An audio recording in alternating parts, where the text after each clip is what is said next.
Hello दोस्तों, YouTube my channel ये UPPSC RO UP police GK GS का practice set है। तो स्टार्ट करते हैं। क्वेश्चन नंबर 1 है, राज्यसभा के लिए प्रत्येक राज्य के प्रतिनिधियों का निर्वाचन कौन करता है? फर्स्ट है विधानसभा के निर्वाचित सदस्य, सेकंड है विधानसभा के सभी सदस्य, थर्ड है विधानमंडल के सभी सदस्य, या फोर्थ है विधानमंडल के निर्वाचित सदस्य। तो इसका आंसर फर्स्ट है विधानसभा के निर्वाचित सदस्य। क्वेश्चन नंबर सेकंड है, राज्यसभा को भंग करने का अधिकार किसे प्राप्त है? फर्स्ट है राष्ट्रपति, सेकंड है उपराष्ट्रपति, थर्ड है उच्चतम न्यायालय को, या फोर्थ है इनमें से कोई नहीं। तो इनमें से कोई नहीं कर सकता। राज्यसभा एक अस्थायी सभा है जिसे भंग नहीं किया जा सकता। राज्यसभा संसद का स्थायी सदन है, ये कभी भंग नहीं होता। क्वेश्चन नंबर थर्ड है, राज्यसभा द्वारा लोकसभा को धन विधेयक कितने समय में लौटा दिए जाने चाहिए? फर्स्ट है 1 महीना, सेकंड है 3 महीना, थर्ड है 14 दिन, या फोर्थ है 6 महीने। तो 14 दिन इसका आंसर थर्ड है।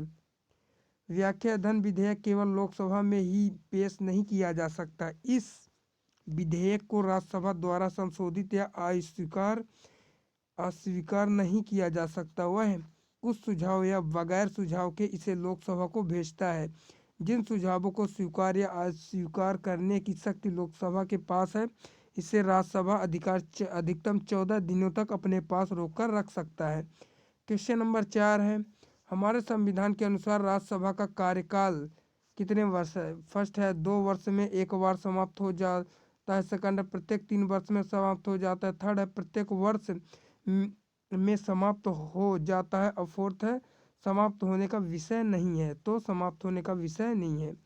अनुच्छेद 83 फर्स्ट के अनुसार राज्यसभा का विघटन नहीं होता, अर्थात यह एक अस्थायी सदन है। इसके 1/3 सदस्य प्रत्येक 2 वर्ष की समाप्ति पर निवृत्त हो जाते हैं। इस प्रकार राज्यसभा के सदस्यों का कार्यकाल 6 वर्ष होता है।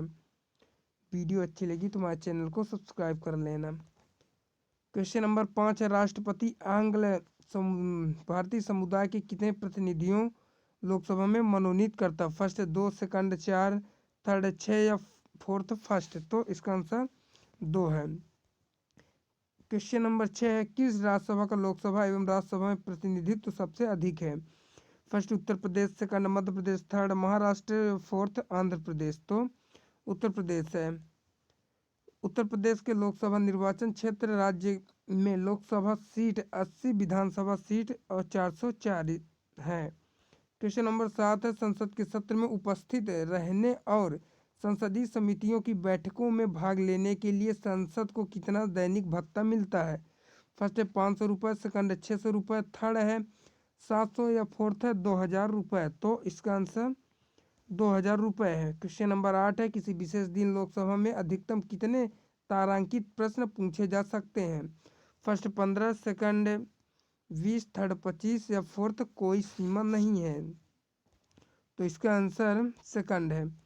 तारांकित प्रश्न वह होता है जिसका सदस्य सभा में मौखिक उत्तर चाहता है और पहचान के लिए उस पर तारांक बना रहता है। जब प्रश्न का उत्तर मौखिक होता है तो उस समय अनुपूरक प्रश्न पूछे जा सकते हैं। मौखिक उत्तर के लिए एक दिन में केवल 20 प्रश्नों को सूचीबद्ध किया जा सकता है और प्रश्न 4 प्रकार के होते हैं: तारांकित, अतारांकित, अल्प सूचना प्रश्न, फोर्थ है गैर सरकारी सदस्यों से पूछे गए प्रश्न। क्वेश्चन नंबर 9 है, भारत में शून्यकाल कब शुरू की गई? फर्स्ट 1962, सेकंड 1971, थर्ड 1964, या फोर्थ 1963। तो इसका आंसर 1962 है।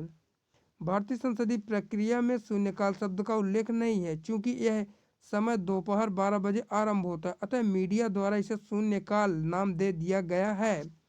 इस प्रकार संसदीय व्यवस्था में शून्यकाल भारत की देन है। वर्तमान नियमों के अनुसार शून्यकाल के दौरान कुछ 20 मामले उठाए जा सकते हैं। यह भारतीय संसदीय व्यवस्था द्वारा विकसित किया गया एक नवाचार है जिसकी शुरुआत वर्ष 1962 में की गई थी। क्वेश्चन नंबर 10 है, प्रधानमंत्री की नियुक्ति राष्ट्रपति करता है, यह किस अनुच्छेद में वर्णित है? फर्स्ट है अनुच्छेद 61, सेकंड अनुच्छेद 70, थर्ड अनुच्छेद 75, या फोर्थ अनुच्छेद 85। तो अनुच्छेद 75 है। क्वेश्चन नंबर 11 भारतीय स्वतंत्रता आंदोलन के संदर्भ में ऊषा मेहता ख्याति। फर्स्ट, भारत छोड़ो आंदोलन की वेला में गुप्त कांग्रेस रेडियो चलाने हेतु। सेकंड है द्वितीय आंदोलन गोजमेज सम्मेलन में सहभागिता हेतु। थर्ड है आज़ाद हिंद फौज की एक टुकड़ी का नेतृत्व करने हेतु है। और फोर्थ, पंडित जवाहरलाल नेहरू की अंतरिम सरकार के बैठक में सहायक भूमिका निभाने हेतु है। तो इसका आंसर फर्स्ट है भारत छोड़ो। क्वेश्चन नंबर 12 है भूदान आंदोलन किसने प्रारंभ किया। फर्स्ट है महात्मा गांधी। सेकंड जयप्रकाश नारायण। थर्ड है विनोबा भावे। और फोर्थ है राम मनोहर लोहिया। तो इसका आंसर विनोबा भावे है। क्वेश्चन नंबर 13 है भारत में पहला समाचार पत्र किसने शुरू किया था। फर्स्ट है दादा भाई नौरोजी। सेकंड है सैयद अहमद खां। थर्ड है वीरेंद्र नाथ टैगोर, यहाँ वीरेंद्र होना चाहिए। और फोर्थ में जेम्स हिक्की। तो इसका आंसर जेम्स हिक्की है। भारत का पहला अखबार 19 जनवरी सन 1780 को छपा। यह भारत का पहला स्वतंत्र विचारों से पूर्ण अखबार था जो अंग्रेजी भाषा में था। इस अखबार का संपादन ईस्ट इंडिया कंपनी के भूतपूर्व अधिकारी जेम्स ऑगस्टस हिक्की ने कलकत्ता से किया, जो कि हिक्की बंगाल गजट या बंगाल गजेटियन के नाम से जाना जाता है। क्वेश्चन नंबर 14 इंडियन अनरेस्ट का लेखक कौन था। First Dadabhai Naoroji. Second Annie Besant. Third Lala Lajpat Rai. Fourth Valentine Chirol. तो इसका आंसर वेलेंटाइन सिरोल है। इंडियन अनरेस्ट का लेखक वेलेंटाइन सिरोल था। इसने ही बाल गंगाधर तिलक को भारत में अशांति का जन्मदाता कहा था। फलतः तिलक ने इस पर मानहानि का मुकदमा दायर किया था। क्वेश्चन नंबर 15 ब्रिटिश इंडिया के निम्नलिखित में से किस एक अधिनियम ने सामूहिक कार्यचालान के स्थान पर विभाग या विभागीय पद्धति द्वारा वायसराय की कार्यकारी परिषद पर उनके प्राधिकार को और बल प्रदान किया। फर्स्ट है इंडिया काउंसिलिंग एक्ट 1861। सेकंड है government of India act 1858। Third है इंडियन काउंसिलिंग एक्ट 1892। और फोर्थ है इंडिया काउंसिलिंग एक्ट 1909। तो इसका आंसर फर्स्ट है। भारतीय परिषद अधिनियम 1861 भारत के संवैधानिक इतिहास की एक युगांतरकारी तथा महत्वपूर्ण घटना है। यह मुख्य रूप से दो कारणों से विशेष है। एक तो यह कि इसने गवर्नर जनरल को अपनी विस्तारित परिषद में भारतीय जनता के प्रतिनिधियों को नामजद करने के उन्हें विधायी कार्य से संबद्ध करने का अधिकार प्रदान दिया, तथा दूसरा यह कि इसने गवर्नर जनरल की परिषद की विधायी शक्तियों का विकेंद्रीकरण कर दिया, जिसने से बम्बई और मद्रास की सरकारों को भी विधायी शक्ति प्रदान की गई। क्वेश्चन नंबर 16 है किस वर्ष राष्ट्रीय गीत वंदे मातरम भारत पहली बार गाया गया था। फर्स्ट है 1996। सेकंड 1905। थर्ड 1930। या फोर्थ 1947। तो 1896 को। व्याख्या सन 1896 में भारतीय राष्ट्रीय कांग्रेस के कलकत्ता अधिवेशन में गुरुदेव रविंद्रनाथ टैगोर ने यह गीत गाया। वंदे मातरम बंकिम चंद्र चट्टोपाध्याय द्वारा संस्कृत बांग्ला मिश्रित भाषा में रचित इस गीत का प्रकाशन सन 1882 में उनके उपन्यास आनंद मठ में अंतर्निहित गीत के रूप में हुआ था। क्वेश्चन नंबर 27 है सिखों के सैन्य संप्रदाय खालसा पंथ का प्रवर्तन किसने किया। फर्स्ट है हर राम। सेकंड हर किशन। थर्ड है गुरु गोविंद। या फोर्थ है तेग बहादुर। तो इसका आंसर गुरु गोविंद सिंह है। सिखों के सैन्य संप्रदाय खालसा का प्रवर्तन सिखों के 10वें तथा अंतिम गुरु गोविंद सिंह जी द्वारा किया गया।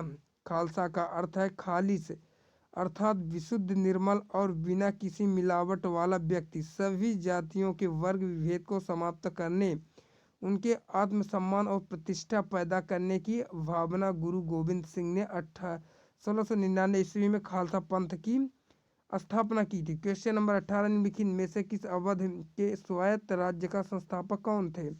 फर्स्ट है सिराजुद्दौला। सेकंड सादत खां बुरहान उल मुल्क। थर्ड है सफरद जंग। फोर्थ है शेर खां। तो इसका आंसर सादत खां बुरहान उल मुल्क है।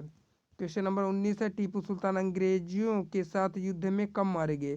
फर्स्ट है 1857 ईस्वी। सेकंड है 1799 ईस्वी। थर्ड है 1793 ईस्वी। या फोर्थ है 1769 ईस्वी में। तो 1799 ईस्वी में मारे गए थे। फूट डालो और शासन करो की नीति चलाने वाले अंग्रेजों ने संधि करने के बाद टीपू से गद्दारी कर डाली। ईस्ट इंडिया कंपनी ने हैदराबाद के साथ मिलकर चौथी बार टीपू पर जबरदस्त हमला किया और आखिरकार 4 मई सन 1799 ईस्वी को मैसूर का शेर श्रीरंगपट्टनम की रक्षा करते हुए शहीद हो गया। क्वेश्चन नंबर 20 है, भारत में सबसे पहला सूती वस्त्र किस शहर में स्थापित किया गया था? First Surat, second Bombay, third Ahmedabad, fourth Coimbatore. तो इसका आंसर बम्बई है। क्वेश्चन नंबर 21 है, भारत के इतिहास के संदर्भ में अब्दुल समीर लाहौरी कौन था? फर्स्ट है अकबर के शासन में एक महत्वपूर्ण सैन्य कमांडर, सेकंड शाहजहां के शासन का एक राजकीय इतिहासकार, थर्ड है अंग्रेज औरंगजेब का एक महत्वपूर्ण सामंत तथा विश्वास पात्र, फोर्थ है मोहम्मद शाह के सन में एक इतिहासकार एवं कवि। तो इसका आंसर सेकंड है। अब्दुल हमीद लाहौरी मुगल बादशाह शाहजहां का सरकारी इतिहासकार था। उसकी रचना का नाम अब्दुल हमीद लाहौरी द्वारा रचित पादशाहनामा कृति में शाहजहां के शासन के 20 वर्षों में इतिहास का उल्लेख मिलता है। क्वेश्चन नंबर 22 है, शाहजहां के काल में कौन यूरोपीय यात्री भारत आया? फर्स्ट है विलियम हॉकिंस, सेकंड है टॉमस रो, थर्ड है एंटोनियो मॉन्सरेट और फोर्थ है पीटर मुंडी। तो इसका आंसर पीटर मुंडी है। पीटर मुंडी अथवा पीटर मंडी, अंग्रेजी में पीटर मोंडी, एक यूरोपीय दार्शनिक तथा विदेशी यात्री था। मुगल बादशाह शाहजहां के समय में पीटर मुंडी भारत आया था। उसने 1630 से 32 ईस्वी में पड़े भीषण अकाल का उल्लेख किया। पीटर मुंडी ने मुगल कालीन भारत की आर्थिक और सामाजिक व्यवस्था का विवरण दिया। क्वेश्चन नंबर 23 है, अष्टप्रधान मंत्रिपरिषद किस शासक के शासनकाल में थी? First Tipu Sultan, second Akbar, third Shivaji Maharaj या फोर्थ कृष्ण देव राय। तो इसका आंसर शिवाजी महाराज। व्याख्या, अष्टप्रधान मंत्रिपरिषद का गठन शिवाजी महाराज ने अपने शासनकाल में किया। उन्होंने अपने प्रशासन में 8 मंत्रियों की नियुक्ति की थी जिन्हें अष्टप्रधान कहा जाता था। मई 1666 ईस्वी में शिवाजी महाराज शाही दरबार में उपस्थित हुए जहां उनके साथ तृतीय श्रेणी के मनसबदारों जैसे व्यवहार किया गया और उन्हें नज़रबंद भी कर दिया गया। शिवाजी महाराज की अष्टप्रधान मंत्रिपरिषद इस प्रकार थी। फर्स्ट पेशवा प्रधानमंत्री, सेकंड है मजमुआदार अमात्य और थर्ड है सर ए नौबत और फोर्थ है दवीर या सुमंत, फिफ्थ है सुरु नवीन से या सचिव और 6 है सेनापति और 7 में पंडित राव या दानाध्यक्ष, 8 में न्यायाधीश या शास्त्री। क्वेश्चन नंबर 24 है, भारत एक समुद्री मार्ग की खोज की गई थी। भारत तक समुद्री मार्ग की खोज की गई थी तो डचों द्वारा, अंग्रेजों द्वारा, पुर्तगालियों द्वारा या फ्रांसीसियों द्वारा? तो पुर्तगालियों द्वारा। 17 मई 1498 को वास्को डी गामा ने भारत के कालीकट तट पर पहुंचकर नए मार्ग की खोज की। कालीकट के तत्कालीन शासक जमोरी ने वास्को डी गामा का स्वागत किया था। क्वेश्चन नंबर 25 है, 17वीं सदी के दौरान दक्षिण भारत में यूरोपीय व्यापारी कंपनियों की सफलता के लिए निम्नलिखित में से कौन सा कारण सही थे? फर्स्ट है दक्षिण में मुगल उतनी तादाद में नहीं थी जितनी उत्तर में। सेकंड, विजयनगर राज्य 16वीं सदी के अंत में उखाड़ फेंक दिया गया। और थर्ड है दक्षिण में अनेक छोटे और कमजोर राज्य थे। फर्स्ट है तीनों सही, सेकंड है केवल 1 2 और थर्ड है केवल 2 और 3 और फोर्थ है केवल 1। तो 1 2 तीनों सही है। दक्षिण में मुगल उतनी तादाद में नहीं थी जितने उत्तर में। विजयनगर राज्य 16वीं सदी के अंत में उखाड़ फेंका गया। और थर्ड है दक्षिण में अनेक छोटे और कमजोर राज्य थे। क्वेश्चन नंबर 26 है, सूची फर्स्ट को सूची सेकंड से सुमेलित कीजिए। फर्स्ट में इक्ता, सेकंड में जहांगीर, थर्ड में अमरम और फोर्थ में मोकासा। सूची सेकंड में है मराठे, सेकंड में दिल्ली के सुल्तान, थर्ड में मुगल और फोर्थ में विजयनगर। तो इसका आंसर सेकंड है। क्वेश्चन नंबर 27 है, गीत गोविंद के रचनाकार जयदेव किसकी सभा को अलंकृत करते थे? फर्स्ट है धर्मपाल, सेकंड देवपाल, थर्ड है विजय सेन और फोर्थ है लक्ष्मण सेन। तो इसका आंसर लक्ष्मण सेन है। गीत गोविंद जयदेव की काव्य रचना है। गीत गोविंद में श्री कृष्ण की गोपिकाओं के साथ रासलीला, राधा विषाद वर्णन, कृष्ण के लिए व्याकुलता, उपालंभ वचन, कृष्ण की राधा के लिए उत्कंठा, राधा की सखी द्वारा राधा के विरह संताप का वर्णन। जयदेव का जन्म उड़ीसा में भुवनेश्वर के पास केंदुविल्व नामक ग्राम में हुआ था। वे बंगाल के सेन वंश के अंतिम नरेश लक्ष्मण सेन के आश्रित महाकवि थे। लक्ष्मण सेन के एक शिलालेख पर 1116 ईस्वी की तिथि है, अतः जयदेव ने इसी समय में गीत गोविंद की रचना की होगी। क्वेश्चन नंबर 28 है, विरूपाक्ष मंदिर का निर्माण किसने किया था? फर्स्ट है चालुक्य ने, सेकंड पल्लव ने, थर्ड में वाकाटक ने और फोर्थ में सातवाहन ने। तो इसका आंसर फर्स्ट है। विरूपाक्ष मंदिर उड़ीसा के कंधमाल जिला के चाकपाड़ा में स्थित है। यह मंदिर भगवान शिव को समर्पित है। विरूपाक्ष मंदिर का निर्माण कल्याणी के चालुक्य शासन विक्रमादित्य सेकंड ने करवाया था, जो इस वंश का सबसे प्रतापी शासक था। इसने सिंहासन पर बैठते ही चोल, होयसल और वनवासी के राजाओं को परास्त कर दिया था। क्वेश्चन नंबर 29 है, होयसल का स्मारक पाए जाते हैं। फर्स्ट है हम्पी और हासपेट में, सेकंड है हलेविड और वेलूर में, और फोर्थ है सिंगेरी और धारवाड़ में। तो इसका आंसर सेकंड है। क्वेश्चन नंबर 30 है, भारत में मुस्लिम राज्य का संस्थापक माना जाता है। फर्स्ट है मोहम्मद गौरी, सेकंड इल्तुतमिश, थर्ड अकबर या फोर्थ बाबर। तो इसका आंसर मोहम्मद गौरी को माना जाता है। क्वेश्चन नंबर 31 है, निम्न कथनों पर विचार कीजिए। फर्स्ट में वर्धमान महावीर की माता लिच्छवी नरेश चेटा की पुत्री थी। सेकंड में थर्ड में 23वें तीर्थकर पार्श्वनाथ बनारस के थे। तो इसका आंसर 2 और 3 है। जैन धर्म के वास्तविक संस्थापक और 24वें तीर्थकर महावीर स्वामी का जन्म वैशाली के निकट कुंड ग्राम में 540 ईस्वी पूर्व में हुआ था। इनकी माता का नाम त्रिशला, पिता का नाम सिद्धार्थ तथा पत्नी का नाम यशोदा था। माता त्रिशला लिच्छवी प्रधान चेटक की बहन तथा पिता जात्रिक कुल के प्रधान थे। क्वेश्चन नंबर 32 है, महात्मा बुद्ध किस क्षत्रिय कुल के थे? फर्स्ट शाक्य, सेकंड चांत्रिक, थर्ड में है कौशल और फोर्थ में कोल्ली। तो इसका आंसर फर्स्ट है।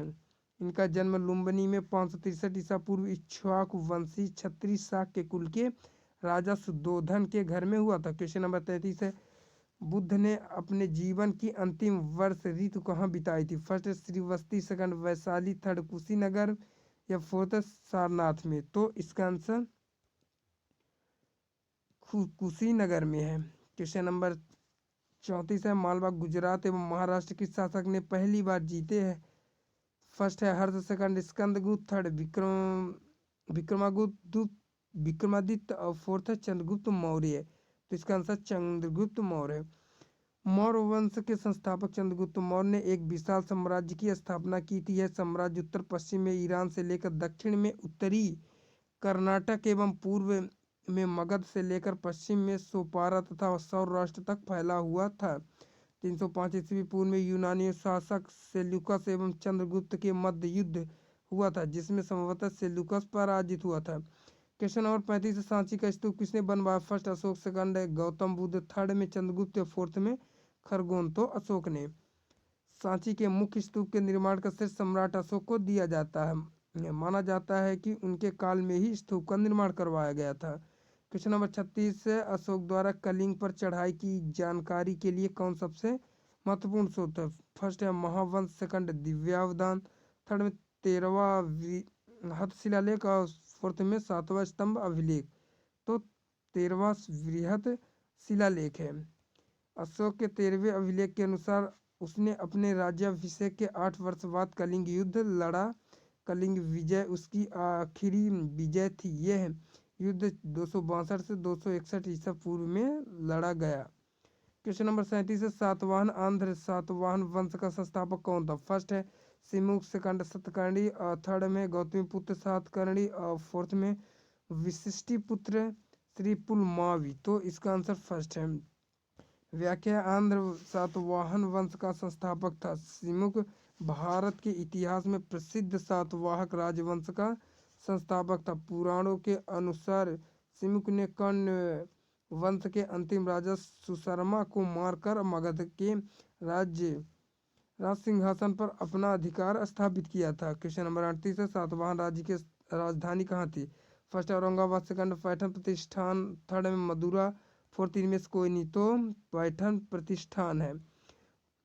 व्याख्या है, प्रतिष्ठान महाराष्ट्र में गोदावरी नदी के किनारे बसा प्राचीन नगर था। यह व्यावसायिक गतिविधियों को केंद्र था। सातवाहनों ने इसे अपनी राजधानी बनाया। अभिलेखों ने इसे पैठन कहा गया। क्वेश्चन नंबर 39 है, किस राजा के शासनकाल में ईसाई धर्म प्रचारक सेंट थॉमस भारत आया? फर्स्ट है मिनांडर, सेकंड रुद्रदमन, थर्ड है गोंदोफिनर्स, फोर्थ है कनिष्क। तो इसका आंसर गोंदोफिनर्स है। व्याख्या माना जाता है कि भारत में ईसाई धर्म की शुरुआत केरल के तटीय नगर कांगनौर में हुई, जहां किंवदंतियों के मुताबिक ईसा के 12 प्रमुख शिष्यों में से एक संत थॉमस ईस्वी सन 52 में पहुंचे थे। संत थॉमस के मकबरे की निगरानी करने वाले फादर जे.वी. प्यूटोर कहते हैं यह वही जगह है जहां वह उतरे थे ईसा मसीहा का संदेश पहुंचाने। क्वेश्चन नंबर 40 है, प्राचीन भारत में निम्न में से किस एक ने नियमित रूप से सोने के सिक्के चलाए? फर्स्ट सातवाहन, सेकंड शक, थर्ड कुषाण या फोर्थ पार्थियन। तो कुषाण ने सोने के सिक्के चलाए।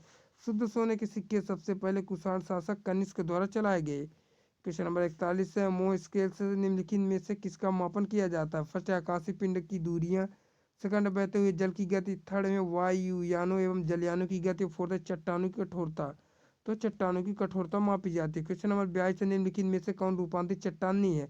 फर्स्ट है स्लेट, सेकंड सीस्ट, थर्ड में डायोराइट और फोर्थ में है फाइलाइट। तो डायरोराइट है। डायोराइट एक मध्यवर्ती आग्नेय चट्टान है जो मुख्यतः प्लाजियोक्लेज फेल्सपर द्वारा निर्मित एक अंतर्वेदी चट्टान है। क्वेश्चन नंबर 43 है, अधिकेंद्र भूकंप का एक बिंदु है जो संबंधित है पृथ्वी के अंदर भूकंप के उद्गम स्थान से। सेकंड है भूकंप उद्गम केंद्र के ऊपर भूपृष्ठीय बिंदु से। थर्ड है वह स्थान जहां भूकंप का अनुभव किया जाता है। या फोर्थ है भूपृष्ठ का वह बिंदु जहां पहला झटका अनुभव किया जाता है। तो इसका आंसर सेकंड है, भूकंप भूकंप उद्गम केंद्र के ऊपर भूपृष्ठीय बिंदु से। व्याख्या है, भूकंप अधिकेंद्र भूकंप मूल के ठीक ऊपर पृथ्वी के तल का वह स्थान जहां सबसे पहले भूमि तरंगों का पता चलता है अधिकेंद्र कहलाता है। भूकंप से प्रभावित क्षेत्रों में अधिकेंद्र ही ऐसा बिंदु है जो भूकंप मूल निकटतम होता है। क्वेश्चन नंबर 44 है, भूकंपों का प्रभाव महाद्वीपीय भागों के अतिरिक्त महासागरीय भागों पर भी पड़ता है और इससे महासागरों में भयंकर लहरें उत्पन्न होती है। इन लहरों को किस नाम से जाना जाता है? फर्स्ट है ज्वार भीति, सेकंड है सीचेस लहरें और थर्ड है सदाशिव और फोर्थ सुनामी। तो सुनामी। भूकंपों का प्रभाव महाद्वीपीय भागों के अतिरिक्त महासागरीय भागों पर भी पड़ता है और इससे महासागरों से भयंकर लहरें उत्पन्न होती है और इन लहरों को सुनामी नाम से जाना जाता है। सुनामी तरंगे समुद्र के अंदर उत्पन्न होने वाले भूकंप से पैदा होती है। सुनामी तरंगे की गति पानी की गहराई और गुरुत्वाकर्षण 9.8 मीटर प्रति सेकंड के गुणनफल के वर्गमूल के बराबर होती है। जहां पानी अधिक गहरा होता है वहां सुनामी तरंगे उच्च गति से संचरित होती है। क्वेश्चन नंबर 45, प्रशांत महासागर के चारों तरफ स्थित ज्वालामुखी की पेटी को क्या कहा जाता है? फर्स्ट है नुइस अर्डेटे, सेकंड है हरनितो, थर्ड है अग्नि श्रृंखला, फोर्थ है सुल्फतारा। तो अग्नि श्रृंखला है। क्वेश्चन नंबर 46, निम्न में से कौन सुमेलिन नहीं है? फर्स्ट है शांत ज्वालामुखी देवमंद, सेकंड में है गिर ज्वालामुखी स्ट्रम्बोली और थर्ड है प्रसुप्त ज्वालामुखी कराकाटो टाओ और फोर्थ में निष्क्रिय ज्वालामुखी एटना। तो इसका आंसर निष्क्रिय ज्वालामुखी एटना है। माउंट एटना इटली के सिसिली द्वीप पर स्थित है। यह एक सक्रिय ज्वालामुखी है जिसकी ऊंचाई 3329 मीटर है। क्वेश्चन नंबर 27 है, निम्नलिखित में से किस जलधारा को हम्बोल्ट की जलधारा के नाम से भी जाना जाता है? फर्स्ट है पेरू की धारा, सेकंड है ब्राजील की धारा, थर्ड है फाकलैंड की धारा, फोर्थ है एल नीनो की धारा। तो पेरू की धारा। पेरू धारा प्रशांत महासागर के बहने वाली एक ठंडे जल की महासागरीय धारा है जो दक्षिणी अमेरिका के पश्चिमी तट के सहारे दक्षिण से उत्तर दिशा में प्रवाहित होती है और इसे हम्बोल्ट धारा भी कहते हैं।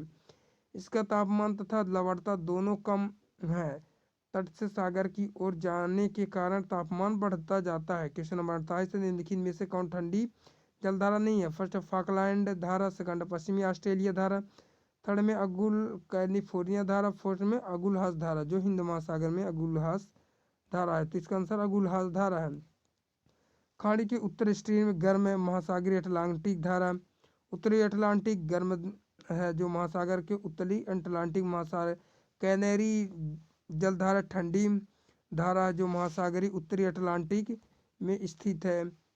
लेब्राडोर जलधारा महासागरीय उत्तरी अटलांटिक में। अलास्का की धारा गर्म है जो उत्तरी प्रशांत महासागर है।